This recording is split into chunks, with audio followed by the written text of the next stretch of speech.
32절 말씀, 너무나 유명한 이런 말씀 나오죠. 진리를 알지니 진리가 너희를 자유롭게 하리라. 아마 교회에 다니지 않는 분이라도 누구나 다 알고 있을 법한 유명한 말씀입니다. 이 진리라고 하는 말이나 자유라고 하는 말 자체에 이 무게감이 워낙에 크기 때문에 사실 이것은 각자 가지고 있는 진리에 대한 생각, 자유에 대한 그런 생각들이 참 많습니다. 흥미로운 것은 이 말씀이 여러 유명 대학의 설립 취지 또는 건학 이념에 영향을 주었다라는 점에서도 알 수 있습니다. 여러분, 이렇게 진리라고 하는 것이 상당한 무게감이 있는 단어예요. 근데 진리만 그러냐? 자유 역시 마찬가지입니다. 본문 32절에 나오는 이 자유라는 단어도 무게감이 아주 큽니다. 이 7장에서 8장 전체에 펼쳐져 있는 이야기를 보면 예수님과 적대자들 사이에 아주 갈등이 점점 고조되고 있습니다. 긴장이 점점 심해진단 말이죠.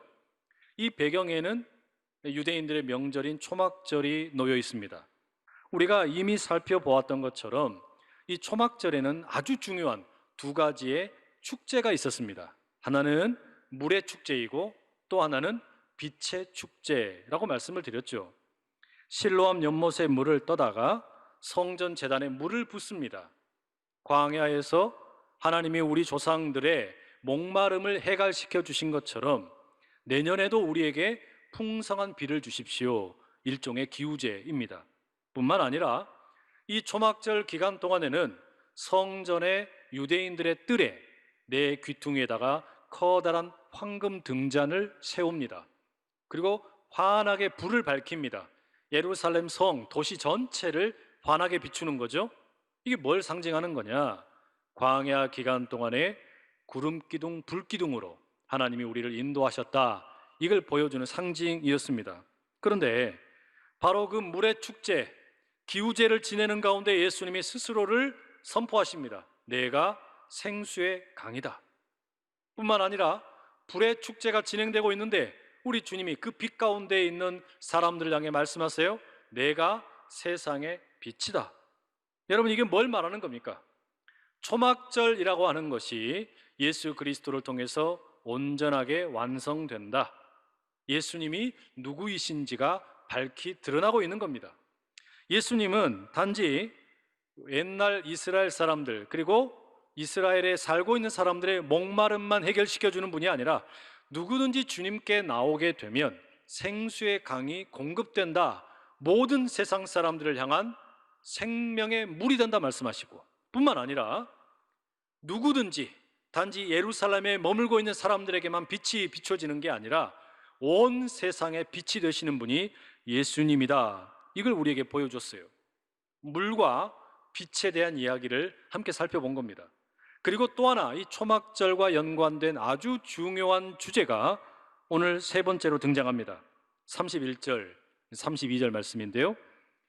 그러므로 예수께서 자기를 믿은 유대인들에게 이르시되 너희가 내 말에 거하면 참으로 내 제자가 되고 진리를 알지니 진리가 너희를 자유롭게 하리라. 31절에 보면 예수님께서 예수님을 믿는 유대인들에게 이 말씀을 하고 계십니다. 자, 여러분, 이 상상을 한번 해보세요. 초막절 축제 가운데 예수님께서 자신을 가리켜 내가 생수의 강이다, 세상의 빛이다 말씀을 하셨어요. 가르치신 겁니다. 선포하시고 설교하신 겁니다. 이 이야기를 듣고 본문의 30절에 보면 많은 사람들이 예수님을 믿게 되었습니다. 말하자면 예수님이 이 선포를 하실 때에는 예수님에 대해 호의적인 사람도 있었고 반대하는 사람도 있었어요. 그런데 31절에 보니까 그 사람들 가운데 예수님을 믿은 사람들, 그 사람들에게만 따로 말씀을 주십니다. 이게 오늘 본문이에요. 무슨 말씀 주십니까? 31절 이하의 내용에 보면 진리와 자유에 대한 이야기입니다. 더 범위를 좁히면 자유에 대한 이야기예요. 왜냐? 진리의 결과로 얻게 되는 것이 자유라고 말하고 있기 때문입니다. 여러분, 이건 아주 의미가 있는 겁니다. 사람들이 살기 위해서는 반드시 물이 필요합니다. 그리고 불이 필요합니다. 빛이 필요하다는 이야기예요. 그런데 이 초막절 축제 가운데 우리가 살기 위해서는 물이 필요하고 빛이 필요한데 그것만큼이나 또한 필요한 게 뭐냐? 자유라는 거예요. 우리가 살아가는데 물만큼이나 반드시 없어서는 안 되는 거, 불만큼이나 절대로 없어서는 안 되는 게 뭐냐? 그게 자유라는 겁니다. 실제로 여러분, 우리가 인류의 역사를 살펴보게 되면 이 자유 때문에 수많은 사람들이 얼마나 처절한 투쟁을 했는지 모릅니다. 수많은 사람들이 자유를 외쳤고 갈구했고 처절하게 구했습니다. 여러분, 미국이 영국으로부터 독립을 할 때 자유가 아니면 죽음을 달라 외쳤습니다. 프랑스 혁명이 있을 때 봉건제 사회에 저항을 하면서 우리에게 진정한 자유를 달라, 평등을 달라 사람들이 외쳤어요. 1989년인가요? 중국 천안문 광장에서 탱크에 맞서서 자유를 달라고 중국의 수많은 젊은이들이 절규했습니다. 우리 민족의 3.1 운동 어떻습니까? 일제에 저항을 하면서 우리 민족에게 자유를 달라고 외쳤습니다. 한국 전쟁은 뭡니까? 자유를 위한 전투였습니다. 민주화 운동 역시 군부 독재를 향해 자유를 부르짖는 항거였습니다.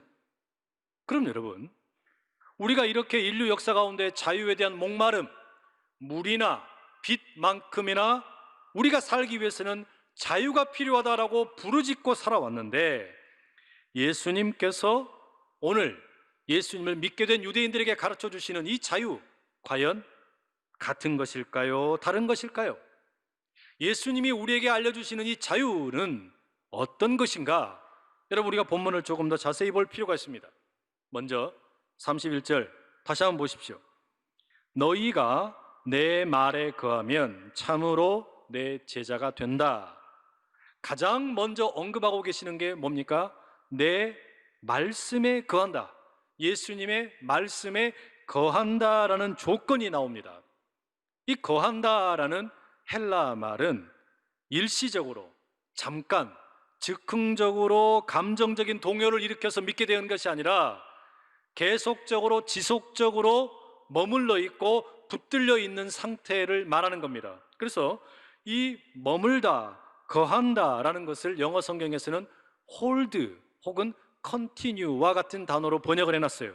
쉽게 말하면 예수님의 말씀을 듣고 잠시 잠깐 혹해서 믿는 게 아니라 말씀에 지속적으로 머무는 사람, 말씀에 계속해서 깊이 침잠하는 사람, 바로 그런 사람이 예수님의 제자가 된다라는 겁니다.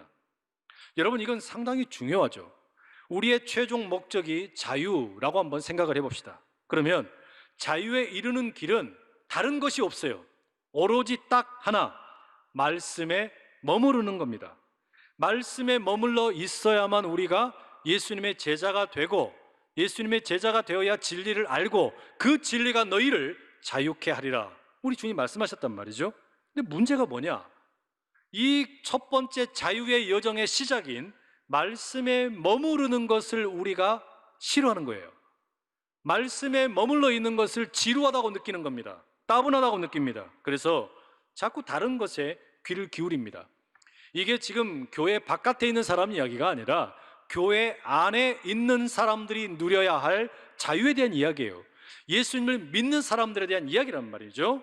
그들을 향해서 예수 안에서 누리게 되는 자유의 시작이 뭐라는 겁니까? 말씀이라는 거예요. 말씀에 머무를 때 이 자유가 비로소 주어지는데, 우리는 자꾸 뭔가 기적, 영험한 예언, 방언, 통역, 이런 것에 자꾸 마음을 뺏겨버리는 거예요. 뭔가 눈에 보이는 현상, 이런 것에 자꾸 우리의 눈이 돌아가는 겁니다. 그런데 여러분, 우리가 요한복음을 읽어가면서 6장에 보면 오병이어 기적 이야기가 나오지 않았습니까? 그 오병이어 기적을 보니까 어땠어요? 그 갈릴리에서 예수님이 오병이어 기적을 베푸실 때 수많은 사람들이 예수님을 따라왔습니다. 제자가 되겠다고 나왔어요. 그런데 예수님이 앞으로의 계획에 대해서 슬쩍 이야기하시니까 그 많던 사람들 다 떠나버렸어요. 기적의 유통기한이 그렇게 짧습니다. 현상의 유통기한은 그렇게 짧습니다. 뭔가 영적인 엑스타시를 경험하고 체험을 하는 것에 그 유통기한은 너무나 짧아요. 말씀을 떠나서 이적이나 예언이나 방언이나 이런 것에 의해서 마음을 빼앗기지 말라는 이야기입니다. 우리가 진짜 예수님의 제자가 되려면 말씀에 깊이 무식하게 그냥 아주 그냥 충성스럽게 말씀에 거하는 연습이 필요합니다. 바로 그때 제자가 되고 이 제자들이 진리를 알게 되고 그 진리가 우리를 자유케 한다. 예수님 말씀하시는 겁니다. 그럼 여러분, 예수님이 말씀에 머무는 자가 제자가 되고 제자가 진리를 알게 될 거라 그랬는데 이 진리가 뭘까요? 예수님의 제자가 된 우리가 깨닫게 되는 진리가 뭔가? 뭐 세상의 새로운 이치입니까? 아니면 새로운 어떤 과학적인 발견입니까? 아니면 뭐 획기적인 정치 이념입니까? 아니면 뭔가 그럴싸한 구원의 이야기입니까? 아니에요. 예수님이 오늘 본문에 이야기하는 진리, 이 진리는 아주 단순합니다. 그게 뭐냐? 예수님의 제자가 되어서 깨닫게 되는 진리라는 것은 하나님과 예수님이 하나라는 것. 이게 제자가 깨닫게 되는 진리의 핵심이에요. 어려울 게 하나도 없죠. 여러분, 우리가 말씀에 머무르면 머무를수록 예수님의 제자가 되어서 깨닫게 되는 진리, 그 핵심에는 하나님과 예수님이 하나라는 것. 다시 말하면 하나님이 예수님을 보내셨고 그 예수님 안에는 하나님이 가득하시다. 이걸 우리가 깨닫게 된다라는 거예요. 이게 진리입니다. 그래서 바로 그 진리가 하나님과 예수님이 하나라는, 예수님이 하나님으로부터 보냄받은 자라는 이 진리가 우리를 자유케 한다는 거예요. 이게 예수님의 말씀의 핵심입니다. 자, 그럼 여러분, 예수님이 우리에게 들려주시는 이 자유의 특징이 여기서 하나 나타납니다. 그게 뭐냐? 세상의 철학적인 역사 속에 나오는 자유와 달리 예수님이 우리에게 이야기해주는 자유의 출발은 아름다운 구속이라는 겁니다. 철학적인 담론 가운데 나오는 자유의 핵심은 타율이 아닌 자율적인 모든 결정, 어떤 억압과 속박으로부터 벗어나는 데 있습니다. 그런데 예수님이 우리에게 말씀하시는 자유의 출발이 뭐냐? 구속이에요. 말씀에 대한 구속, 말씀에 의해서 지배당하고 말씀에 머물러 있고 말씀으로 인해서 하나님과 예수님이 하나라는 진리를 알고 그 진리가 우리를 자유케 한다는 겁니다. 그러니 여러분, 성경이 말하는 참된 자유는 역설입니다. 성경이 말하는 진정한 자유는 말씀에 붙들려 있는 아름다운 구속으로부터 시작된다라고 말하고 있습니다. 여러분, 이게 진정한 자유에 이르는 출발입니다. 이 자유에 이르는 아름다운 구속을 경험하는 우리 모두 될 수 있기를 축복합니다. 두 번째, 예수님께서 말씀하시는 자유의 특징이 뭐냐? 자, 예수님께서 자신을 믿게 된 유대인들에게 말씀하셨어요. 너희가 말씀에 머물면 제자가 되고 그러면 진리를 알게 되고 하나님과 내가 하나라는 그 진리 가운데 구원을 얻게 될 것이다. 진리가 너희를 자유케 하리라 말씀하셨습니다. 여기에 대해 유대인들이 어떻게 반응하느냐? 33절에 보면 이렇죠. 그들이 대답하되 우리가 아브라함의 자손이라 남의 종이 된 적이 없거늘 어찌하여 우리가 자유롭게 되리라 하느냐? 분명히 예수님을 믿게 된 사람들이에요. 예수님의 설교를 듣고 선포를 듣고 가르침을 듣고 내가 생수의 강이다, 내가 세상의 빛이다, 이 말씀을 듣고 믿게 된 사람들인데 이들이 예수님의 말씀, 내가 진리가 너희를 자유케 하리라, 이 말씀을 듣고 그게 뭔 소리냐? 우리는 아브라함의 자손으로서 누구의 종이 된 적이 없다라고 이야기합니다. 아마도 이 말씀을 듣는 사람들의 대부분 태어날 때부터 신분이 자유인이었나 봅니다. 노예가 아니었나 봐요. 그렇기 때문에 이렇게 이야기한 것 같습니다. 그런데 이게 참 웃기는 답변입니다. 왜냐? 초막절을 한번 생각을 해보세요. 우리가 지금 이 초막절 가운데 일어나고 있는 그 이야기들을 함께 듣고 있잖아요. 물의 축제, 빛의 축제, 그리고 자유에 대한 이야기를 하는데 초막절의 배경이 뭡니까? 초막절은 이스라엘이 이집트의 노예 상태, 자유롭지 못한 상태에 있다가 해방된 거, 자유를 얻게 된 것을 기념하는 명절입니다. 자, 그런데 자신들은 아브라함의 자손이기 때문에 결코 누군가의 종이 된 적이 없다고 말합니다. 얼마나 한심한 역사 인식입니까? 자신들의 조상들이 노예가 되었던 삶에서 해방된 것, 그 자유를 기념하는 초막절 가운데 자신들의 그 존재에 대해서, 역사적인 존재 가운데 얼마나 많은 노예로 살았던 인생이 있었나 깨닫지 못하는 거예요. 심지어 예수님 당시만 생각을 해봐도 그렇습니다. 이스라엘이 이 당시에 로마의 속국이었습니다. 그러니 엄밀한 의미에서 이스라엘 사람들, 이 유대인들은 정치적으로나 경제적으로나 군사적으로나 자유롭지 못한 상태예요. 바로 그런 이유 때문에 수많은 유대인들 가운데 여러 사람들이 열심히 독립운동을 했습니다. 목숨 걸고 자유를 위해 투쟁하다가 죽었어요. 그러니 나는 아브라함의 자손이기 때문에, 나는 태어날 때부터 자유인이기 때문에 한 번도 누군가의 종이 된 적이 없다, 그 이야기는 너무나 근시안적인 접근입니다. 그런데 예수님께서는 이들을 향해 꾸짖지 않으시고 차분하게 설명을 하십니다. 34절 이하에 이렇게 말씀을 하시죠. 34절, 진실로 진실로 너희에게 이르노니 죄를 범하는 자마다 죄의 종이라. 자유에 대한 두 번째 가르침입니다. 예수님이 말씀하시는 자유, 그게 뭡니까? 죄의 억압을 벗어나는 일입니다. 여러분, 이게 대단히 의미가 있어요. 자, 유대인들이 지금 생각하는 자유라고 하는 것은 내가 태어날 때부터 나는 자유인으로 태어났으니 자유가 내게는 당연한 것이다, 난 노예가 아니다, 이렇게 생각을 한 겁니다. 뭐만 생각한 거죠? 눈에 보이는 자유만 생각한 거예요. 자신의 눈에 보이는 몸의 자유가 전부라고 생각한 거죠. 정치적인 자유, 경제활동의 자유, 언론의 자유, 표현의 자유, 모두 다 필요합니다. 그런데 예수님은 그걸 다 인정을 하시면서도 더 꿰뚫어 보는 또 하나의 말씀을 하셔요. 영적인 자유가 필요하다. 영적인 자유가 없으면 그건 진짜 자유가 아니라는 거예요. 우리 눈에 보이는 모든 영역에서 자유를 실현했다고 할지라도 절대로 영적인 차원의 죄의 문제가 해결되지 않으면 그는 온전한 자유를 누리지 못하는 거라는 겁니다. 태어난 신분이 로마의 시민권이 있든 그런 거 상관없이, 노예이든 상관없이 죄를 범하면 죄의 노예가 되기 때문에 그것은 곧 자유의 상실이라는 겁니다. 이걸 해결할 수 있는 유일한 길이 뭐냐? 예수님 뭐라고 그러세요? 36절에 이렇게 말씀하시죠. 그러므로 아들이 너희를 자유롭게 하면 너희가 참으로 자유로우리라. 아들이 너희를 자유롭게 하면 너희가 참으로 자유로우리라. 32절에 진리가 너희를 자유롭게 하리라. 진리 대신 아들을 집어넣은 겁니다. 진리를 알지니 진리가 너희를 자유롭게 하리라.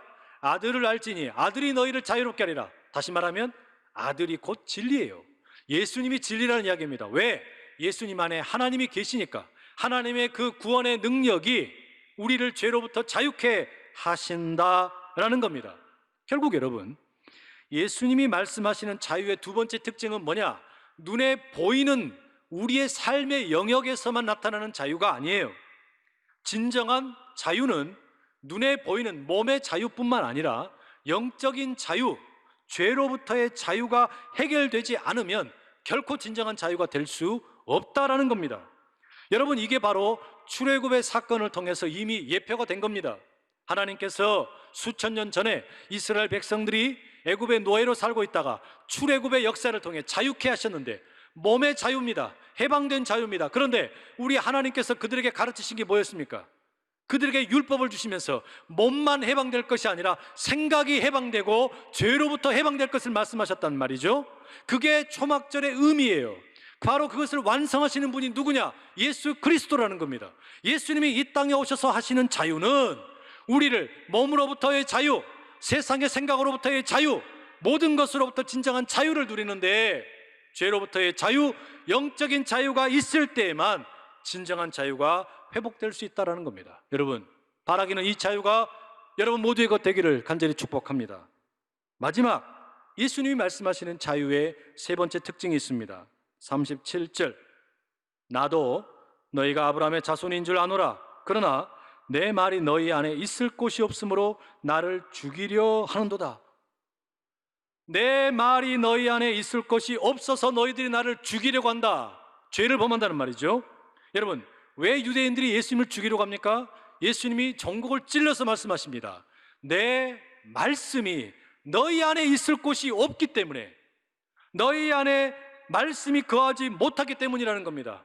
그래서 제자가 되지 못하는 것이고, 진리를 알지 못하고 자유를 깨닫지 못한다는 겁니다.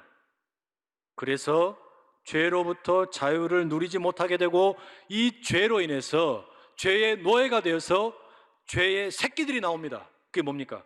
두려움과 충동이에요. 어떤 두려움입니까?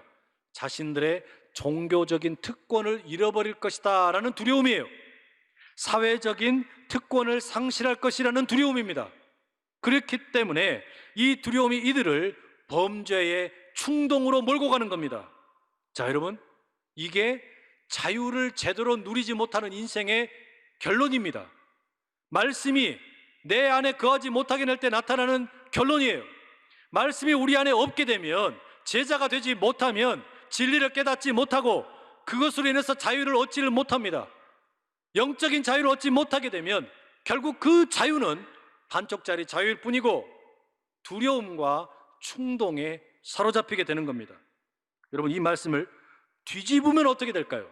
어떤 결론이 내려지는 거냐? 예수님의 말씀을 계속해서 붙드는 사람, 말씀에 머무는 사람, 그는 제자가 됩니다. 예수님의 제자가 되면 진리를 깨닫게 됩니다. 하나님과 예수님이 하나라는 것을 알게 돼요. 그리고 거기에서 그 진리가 우리를 자유케 하는 것을 깨닫습니다. 죄의 노예가 되지 않는다는 말입니다. 그런데 바로 그 죄의 노예가 되지 않는다는 말의 핵심이 뭐냐? 죄로 인한 두려움과 충동에서 벗어난다는 거예요. 이게 여러분, 우리 예수님께서 말씀하시는 자유의 세 번째 특징입니다. 예수님이 가르쳐 주시는 진정한 자유란 결국 두려움과 충동으로부터 벗어나는 겁니다.